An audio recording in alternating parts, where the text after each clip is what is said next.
Jim, which of these two movies, The Curse of the Mummy's Tomb or Puppet Master 2, do you prefer? Puppet Master 2. I was just blown away. I went in with no expectations, thinking, fuck, Patrick's making me sit through another fucking Puppet Master movie, and I hated the first one. Hey, it's been like 2 years. That was season 1. It was a long time ago. But no, I walked away loving it. I think it's fantastic. And again, it's making me excited for the rest of the series. If the Mummy was killing people throughout the movie from minute 1 to the end, I might have given it to the Mummy, or I might have reconsidered. It'd be closer, at least, yeah. Yeah, exactly, yeah. But it's definitely Puppet Master 2 all the way.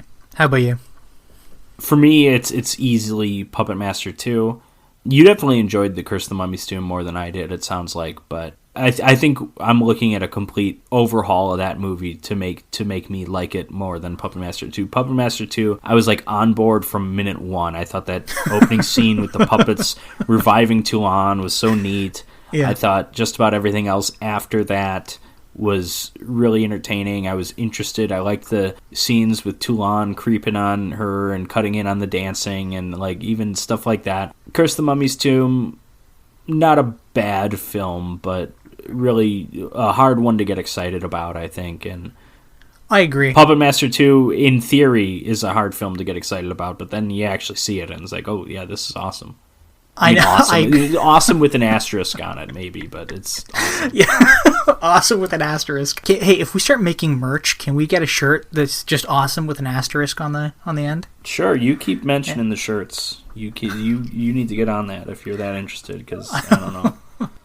But no, going back to The Curse of the Mummy's Tomb, if you're like me and you like ancient Egypt and that kind of stuff, and it is a little hokey, it's fun to watch, and you can see where like a movie like The Mummy with Brendan Fraser kind of got like a lot of the imagery from.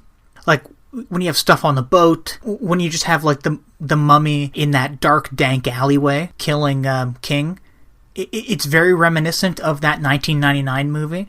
Okay. And I do like that 99 movie a lot, and I do like Egypt stuff. And like for me, It was a fun movie to watch, but only the last half hour of that movie is really fantastic. But all of Puppet Master 2 is great.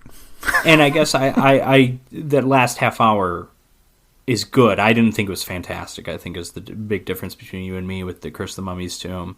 It certainly elevated the movie because the movie was not doing too hot before that, but but to me it never brought it to the heights of George Buckflower's homely, overweight wife getting lit on fire by Torch. In Torch's first appearance, what a great scene. What a memorable scene. Yeah, he's great. Well, how do you think this stacks up as a double feature, though? Well, in theory, I would like to do this every time, but with time and my sometimes terrible attention span, I usually don't watch them back to back. This time I did, and I thought it was good. I was surprised at how many connections there were. I didn't remember Egypt being a part of Puppet Master 2. Resurrection, I guess, is a theme. So is blackface. So is it's a theme. Blackface is a theme. There were way more things that these two movies had in common than I was expecting. But I just think in general, Puppet Master 2 is about an hour 30. Curse of the Mummy's Tomb about an hour 20. So a good, a manageable length double feature, I think, never hurts. And then also, like, you get that slow build up with Curse of the Mummy's Tomb that eventually goes off into a pretty exciting last half hour. And then that, to me, is a good transition to Puppet Master 2, which is pretty exciting right off the bat. For me, right off the bat, even though it has build up. It's not completely insane from the start or anything. It builds at a fine pace. So I think they're good together. What about you, Jim? I agree with you. And building off what you said there, we do have some similarities between them. But even, again, just touching on The Mummy itself only being in the last half hour, you have a monster movie where, like, it's only in a third of the movie. But then you follow that up with a monster movie where they're right at the very beginning.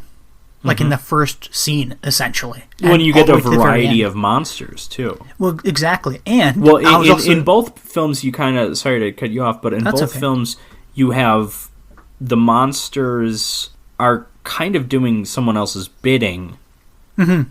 And then the real bad guy ultimately is Adam, and it's Toulon. In both cases, the monsters turn against them. In both cases, it's not 100% clear why.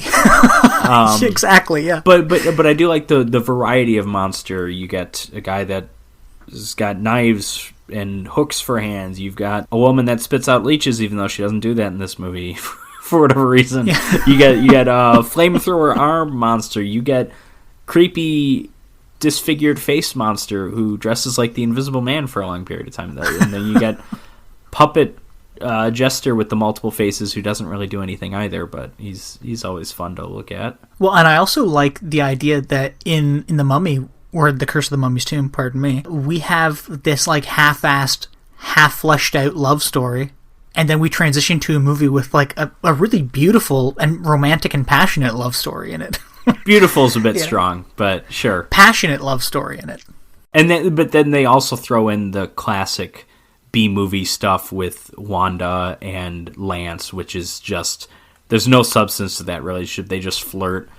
And, what was one of the lines she dropped? And you see Wanda's boobs. That's about it. Yeah. What was one of the lines she dropped? She was like, "Oh yeah, I was trying to sleep by counting sheep, but these sheep just kept falling under a horny ram." And I was like, "What?" She's also really offended that he apparently has a shower after they have sex. Yeah, she's like offended by that. That was strange. I'll be honest. I like to shower, maybe not right after, but you know. Sure. I mean, it's common courtesy. I don't understand that was strange, but it's seconds before he dies, so who cares? But no, I think we inadvertently stumbled upon a good double feature with lots of similarities and commonalities. You know, since Emmanuel and Super Dragon vs. Superman, this is the least exciting pairing in terms of neither movies are really, they're not box office. Right, You know, this episode, no one will listen to this episode. Let's be honest. But if you made it this far, thank you. But yeah, I was pleasantly surprised with both films, and especially with Puppet Master 2, for sure. Way better than I remembered it was. Great movie. Everybody should go out and watch it.